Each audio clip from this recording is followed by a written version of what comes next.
Hello, yes. Good afternoon to everybody. So today I would like to touch on some of the very common questions, especially to some of those meditators, especially they meditate for a while. And this is some of the problems that usually comes out, especially some people when they come to meditations and they start off with, they feel so peaceful and so nice. And after a while they find out, they think that there's something wrong with their meditation, and then they got panic, and because they're not as peaceful as before. Because when they started to meditate, they said, "Oh wow, it's so peaceful, it's so nice." And after a while, they've been meditating, and then stuff come up. Then they think that something wrong with the meditation, and even some people told me that they stopped meditating because it's not so peaceful anymore. Because initially they start off is because it's very peaceful, then they really like to meditate. And because now it's not peaceful anymore, so they stop meditating. And this is really a problem. And because this is our perception, we think that meditation is always peaceful. So at times we are not peaceful. Like at times you have lots of thinking and lots of emotions coming up, and actually it's normal. It's nothing wrong not to panic, because a lot of people that get panic, they think that and this training of the mind is just like the body building the body. You build the body. Like the body building the body. And you can't just stop. You have to do it every day. And the meditation also the same. Sometimes people say that, I sit there for an hour. I stop myself thinking. My mind just wandered off all the time. And they said, what's the point of meditating? And they stop meditate. Actually, it's fine, because there are many reasons why. That sometimes have lots of thinkings. Sometimes we get lots of thinkings because of when we are very stressed, when we are very busy. So, for example, we've been busy. For example, we have lots to do, and then we've been very busy. So when we go back, do you think that we can calm our mind down easily? And it's just normal. But a lot of people, the harder they try to make the mind peaceful. And then they try to focus, try very hard. The harder you try, the worse. And you become so frustrated and you get upset. Actually, that is normal, because it's this whole day busyness. You can't make the mind stop immediately, because the mind is very active. So actually, even though with that, your mind is very busy, if you have lots of thinking, you just sit down and you just allow the mind be. Letting go means letting things be. But because you want it to be otherwise, we try to stop the mind, we try to stop it from thinking. But you can't do that. You can't use willpower to stop it, because it's just natural. It's just like the vehicle travel on the highway for 120 kilometers per hour. You try to stop it, you can't. So we understand that. So actually you just sit there. It doesn't matter if the lots of thinking your mind is just keep wandering off. You just let it be, and just keep bringing the mind back, to your meditation object. And it doesn't matter if your mind, even you sit there for an hour, your mind can't focus. It doesn't matter. And you can see that even throughout the whole hour that you're sitting, your mind keep wandering off. But after an hour, you can feel the difference. Even with that, the mind can't focus, you still feel peaceful. You still feel, better than before. Your mind's still okay. So, and then you understand that this is okay.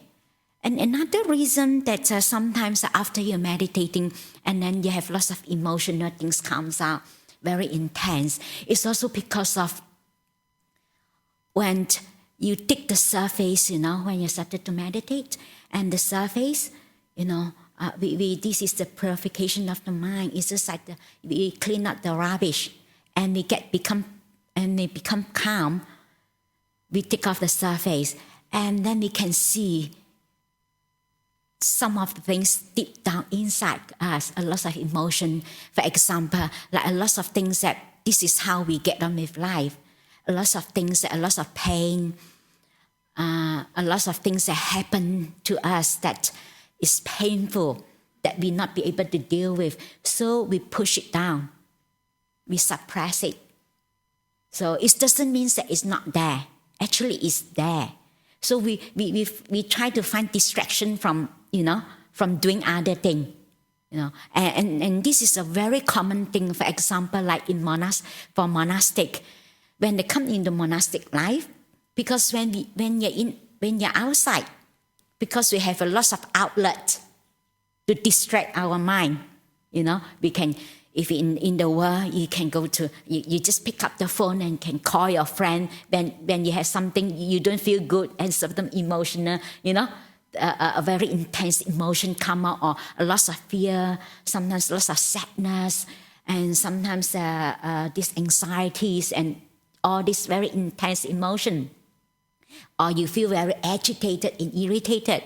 So pick up the phone, call your friend, or go out for a movie, go for shopping, and distract the mind. So actually we are not looking at what is in the mind, because we are running away. We keep running away. This is how we get on with life. But it doesn't mean that it's not there. Actually, it's there. So it's deep down. So because we take the surface out, and then you go to another level. They say sometimes why even some meditators that meditate for many years, they still have stuff come out, because they've been buried underneath.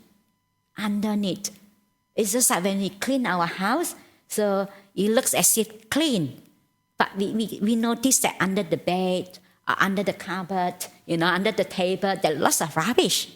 It's the same thing. It's not that it's not there. Actually, it's there, but we haven't dealt with. So we think that something wrong with my meditation, and also because of when your mind is calm enough, when your mind is ready to look at those things that you'll not be able to look at. That is also part of that. It's just like when your mind is busy, when you're not calm enough. It's just like the water in the pond, When the water becomes still, you can see all the rubbish inside, isn't it? Before that, when it's not clear, you can't see. So then you can see underneath with all the satin tins and tires, all sorts of rubbish underneath. It's the same thing. Because when we started to calm down, when our mind calm down, peaceful, that we can see that underneath. And this is something that we have to work with. And a lot of people think that, they meditate to achieve something, to get something. The more you try to achieve something, I want to be peaceful, and I want to be calm. Then you try to get something, you craving. When you crave, actually the mind is moved. It's moved. There is the movement of the mind. So why we can't focus? Why we are restless? Because the mind, we are not happy. When we are not happy, the mind is not content. So you can't focus, or constantly you want to be somewhere else. That's why there is because there is the movement of the mind. That's why when you say have the movement, then you can't see things. So when your mind started to calm down a bit, when the mind is still, then you can see the things underneath, buried underneath. So that means that your mind is ready to look at that, to deal with that. And one of the very good skillful means to help, I personally find that when you have stuff come up, that things that you thought that you have already let go of, you already let go, but actually we haven't. So we think that we already dealt with, but it still comes out, things like that. Actually, it's good to reflect these impermanence and reflect, to develop these perceptions of non-self. As you can see that all these, emotion and feelings, they come and go. If you just let it be, whatever emotion that come out, you just let it be. You just sat there, you just let it go through. And you reflect on that. And you can see that it's come and go. If you keep doing that, then after a while, you will not panic. You say, yeah, actually, it's no big deal. Sometimes those emotions is very intense, but they come and they go. And then they won't stay long. The reason why it stays long is because we think that this emotion belongs to us. We try to own this emotion. We try to own it. So we try to make these feelings that is so unpleasant. We try to make it go away. The harder we try to push it away, it stays longer. So if we let it be, allow the feelings, allow those emotions, the unpleasant feelings, actually it will subside by itself. Actually, we don't have to do anything. But of course, sometimes it's too intense that you just carry you just overcome by that emotion. Then it's good to do some reflection. For example, sometimes like the thinking too much because of the emotion, and then you started to have all these worries and have these negative thoughts. And when you have that, you can reflect. Replace the thinking. Because a lot of people try very hard to stop the thinking. So actually it's better to replace the thinking or try to stop the thinking. So you stop the replace the positive thinking. Because the positive thinking, the positive thoughts, the reflection. So when we do reflection, so that's why the Buddhists emphasize so much about this generosity, act of kindness. Then when we do something good, we feel good about ourselves. So when we reflect on our own goodness, and we feel good, and that kind of reflection, that's why the Buddhists call this wise reflection. So a lot of people think that you meditate, you shouldn't think. So then when you think that is wrong, because the mind is too active that you can't stop, it's better to replace the thinking than to try to stop the thinking. So you replace with some thinkings that reflect, on the goodness, or reflect on your own morality or sila, your own virtue, the act of kindness. So replace that and bring out all this a sense of gratitude, appreciation, because this is a wholesome thoughts. So these thoughts, will lead you to peace. And gradually you become, peaceful, and you become calm. Slowly your mind become calm. But if you follow those negative thoughts, then that leads you to more suffering. The emotion become more intense, because usually when this emotion comes, it leads to all this speculation, projection, and all these negativities, lots of unwholesome thoughts, and leading to that. And we reinforce the tendency.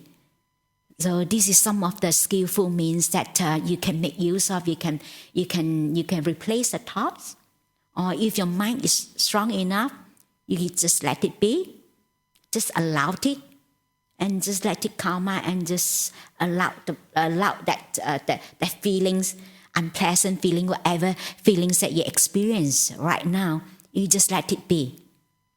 And the more you do that, and you can really see that it's really impermanence. Even the most unpleasant feelings is not going to stay forever. So the more you do that, and whenever that emotion comes out, it stays shorter, and you will not stay long. It subsides quite quickly. So you have to be keep practicing. The persistency is important. So a lot of people just give up. when they feel that, oh, I'm not so peaceful anymore, and then they stop meditating. Have to just keep going, and keep going. So when you keep going, when you pass that, you become very peaceful. Like for example, fear. I remember once when I was in Thailand. I was in the first time I lived in a cave. I was really terrified. So I was so fearful. I was so terrified. I just couldn't. I was so fearful that I just so scared because I feel that someone walking towards me and looking at me. I just so scared that I just covered the blanket on my face. I don't dare to look at it. Then I remember one of the Buddha's teaching. The Buddha said that when he was still bodhisattva, when he was in the practicing in the forest, then he said when the fear arises, then if you are walking, you keep walking. If you are sitting, you just remain sitting. You just let it be. Let that fear, let it be. Or you are lying down, you keep lying down. Then that moment I was lying down. So I just remember that I just sit down there, I just lie down. I just let the fear, just let it be. And then becomes really come to the max, Oh, I was so fearful. And then after a while, that when it's come to the max, it just subsides. The fear is subside by itself. And the moment when the fear subsides, I was so peaceful. It's really peaceful. It's if you allow that, because it's not going, the emotion, whatever feelings that you experience or anxieties or fear, it's not going to stay there forever. When it's come to the maximum, it's a subside, Everything or whatever phenomenon, whatever feelings, experience, emotion that we experience, it arises and it's going to pass away. It will not continue to go up. It will come down. But the problem is we try to interfere, we try to make it go away. Then it stay longer. And we reinforce that. And next time when the fear comes up, it's become more fearful. And that's why this is one of the where you just, if you be able to be with that feelings, then it's good. If you can, then you replace, like some positive thinking, for example, do some wise reflections, reflect. So rather than the mind go on and on with these unwholesome and negative thoughts, then we replace with the wholesome one. So at least that leads you to peace. So I offer some skillful means and some reflections for you when you have all this, when you have these difficulties in your meditations, that you find it very difficult to be peaceful. So this is some of the skillful means that you can use to help you in your meditation. So now we can start to meditate and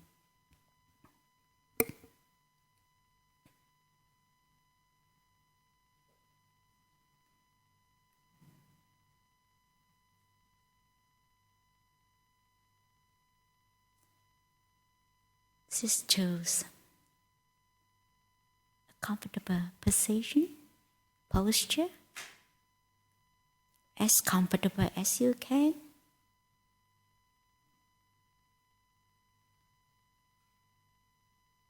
And you just relax your body.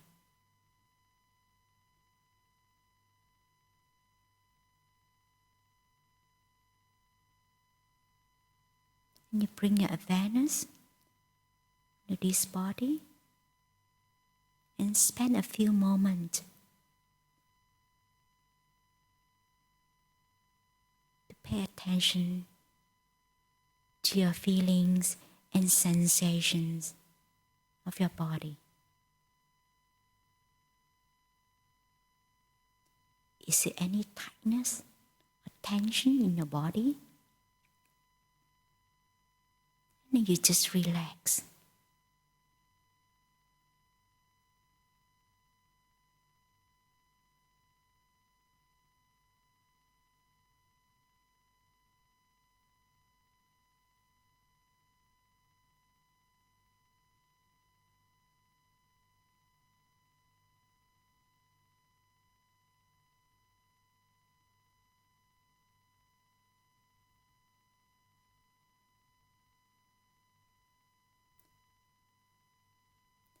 As your body feel relaxed,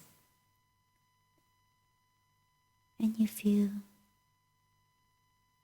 your heart start to expand, and you have a sense of it just open up.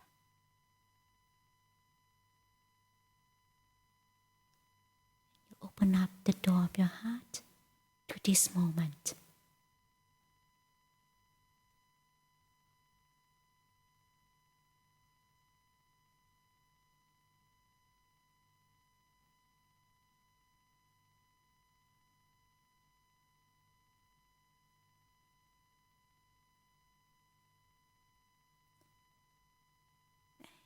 To allow the breath to come to you.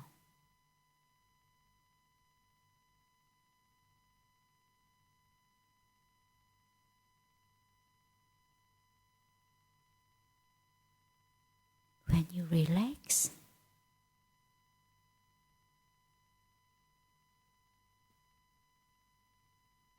the breath will naturally come to you. You don't have to go and look for the breath.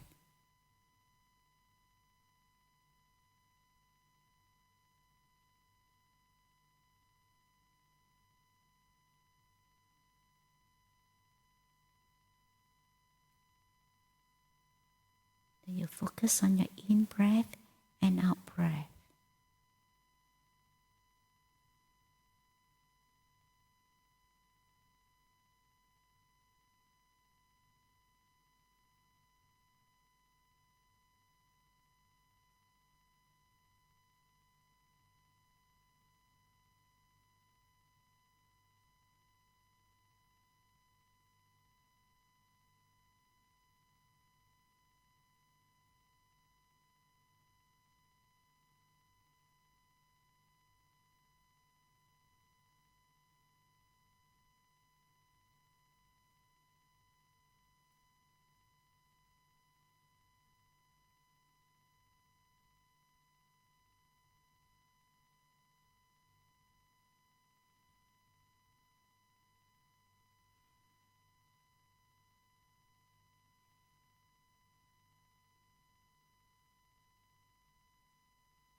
Yes, question 1.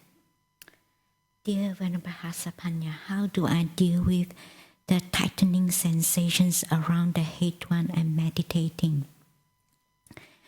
Sometimes when we are trying too hard, we feel tight because we try to focus. And actually it's happened to one of my friends. And we used to meditate together a lot and for retreat. And she's had very strong samadhi. So she be able to recollect her past life. So, and because her past life, she was a monk.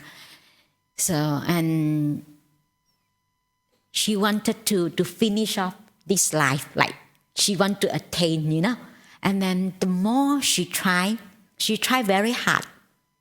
And she really meditated very hard. And because she wanted to break through, she wanted to attain. She said that she have enough. She want to finish up this life. It's enough dukkha. I don't want to be reborn. The more she craving for not to be, still craving, but it's so subtle that she can't see that. Actually, she's tried very hard. She's really practiced really diligently. And then she ended up, she had terribly this migraine headache. And her headache is so bad that she can't even meditate. And she have to go back and rest. Sometimes that the tightening sensations around the head is because of you try to focus. And some people, that especially at this point, you try to focus, you have a lot of tightness around the head here. That's why it's good to just relax. Whenever we have these sensations, tightness there, then you just acknowledge that there is tightness. Then we just very gently and remind ourselves, just relax, be relaxed. And we just relax ourselves a little bit. Then we continue be with the breath. And some people have lots of tightness in the chest because it's come from the trying too hard. They try to focus very hard. So that is one of the very common questions. Ajahn Brahm used to say people have this samadhi headache because they're trying too hard. You try to focus. You try too hard, then you feel the tightness here. Some people feel the tightness in the chest. Some people even feel the tightness in the throat. They feel like, I feel like being strangled because of you. You try too hard, you try to focus. Then because when you try too hard, it becomes like you're not relaxed. Then you becomes tight. So that's why you need to relax more. So that's why it's good that whenever we feel tight, for example, sometimes that's why we start with relaxing our body. We try to relax our body. So if you are not relaxed enough, like some people, they used to tight, they don't know, like my friends, even though she said, I'm relaxed already, but she's still tight, because she thinks that she relaxed, but she's still very tight because she's very, like for example, like she's like she has slot and topper, and she will do walking meditation and barefoot and walk on stone or knock her head on the wall to keep herself awake. And it's really very pushing too hard, try too hard. So that is one of the reason when we try too hard, we have lots of tension. There's some people when they meditate, they even feel a lot of pain in the body. The pain in the body actually sometimes come from the tension. Because we try too hard, then our body tense up. Just imagine you sit there 2 hours or 1 hour tense up like that. It's painful. Then when you finish meditating, your whole body is just pain because it's very tight. It's not relaxed. So for the questions once he said that try to relax more. Relax. And it's good to not quickly rush to the breath. Sometimes it's very good that we spend some time, just sit down, just bring the mind to the present moment of awareness, just to sit there, not to rush to the breath, just sit there and just aware of the sensation of the body and just relax the body a little while before we rush to the breath. Sometimes we rush to the breath and we try to focus and too quick, and then if you just sit there, relax, and then for a little while the breath just come to you, and it's just very relaxing. And when you're relaxed, the breath is just very smooth, very soothing, and you feel really calming. So relax. Question 2.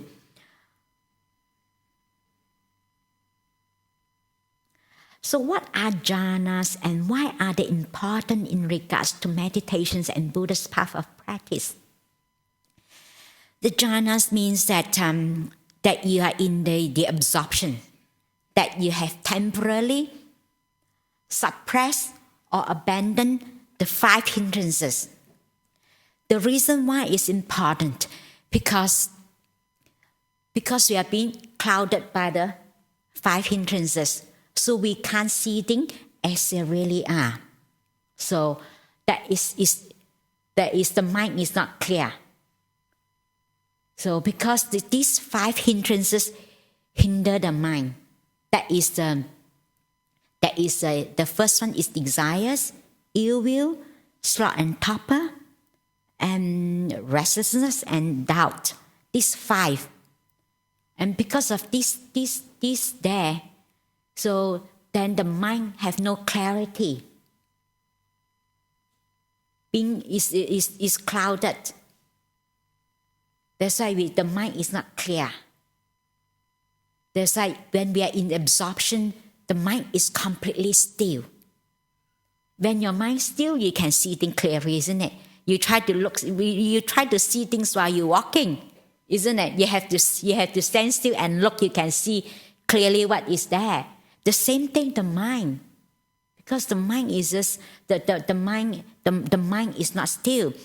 So when we have abandoned these 5 hindrances, then you have these 5 jhanas factors.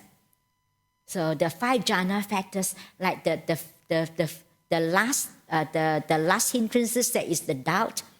That is the first jhana factors is the antidotes for the 5th hindrances. The 5th hindrance, that is, the first one is the applied thoughts.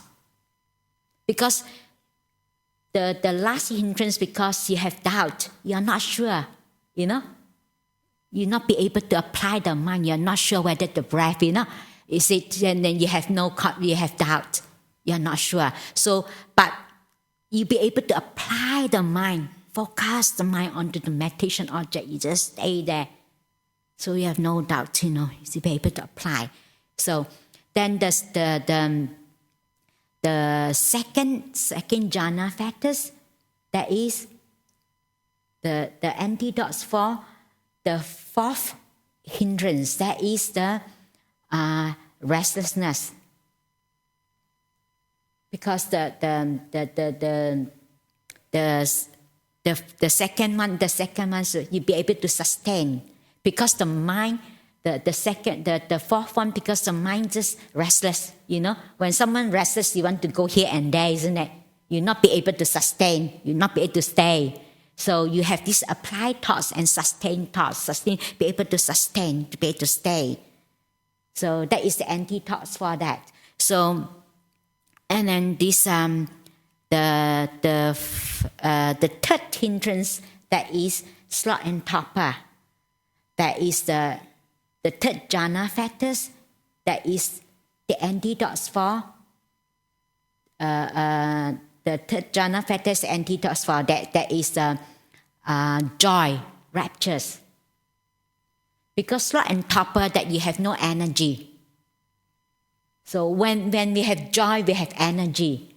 So that's the energy. So that is joy is the antidotes for pity. That is the rapture. Is the antidotes for the sloth and torpor.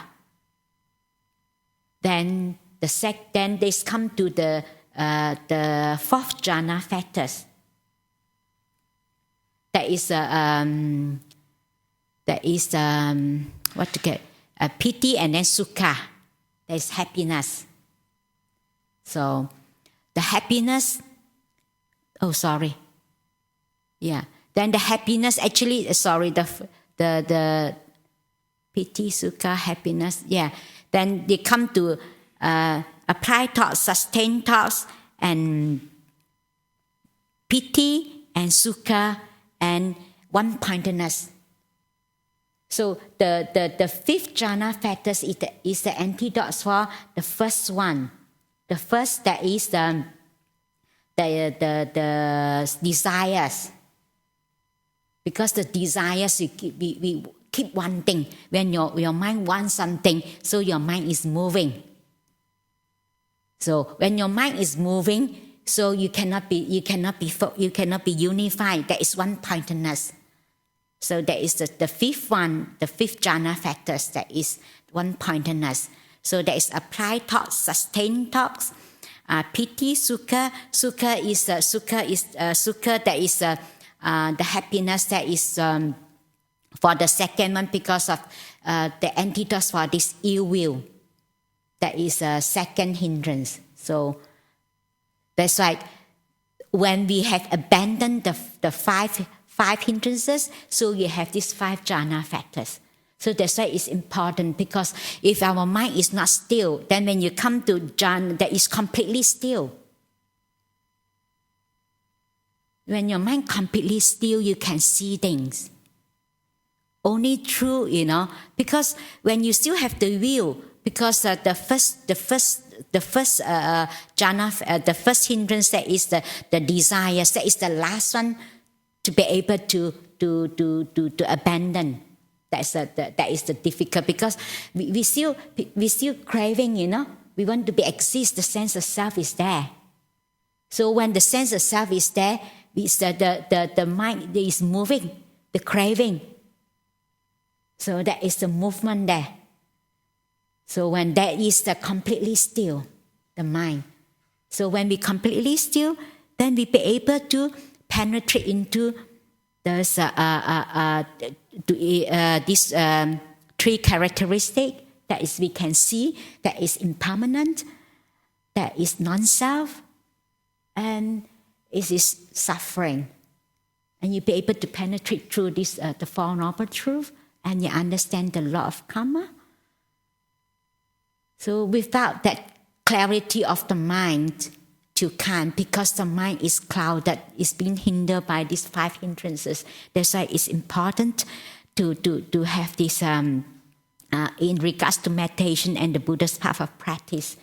Because when your mind is completely still, that is where the insight arises, where we develop this wisdom. So, and for example, like we don't have to reach that stage like absorption, like in jhanas. Like for example, when we are confused, when we are really not sure, and we try to solve things.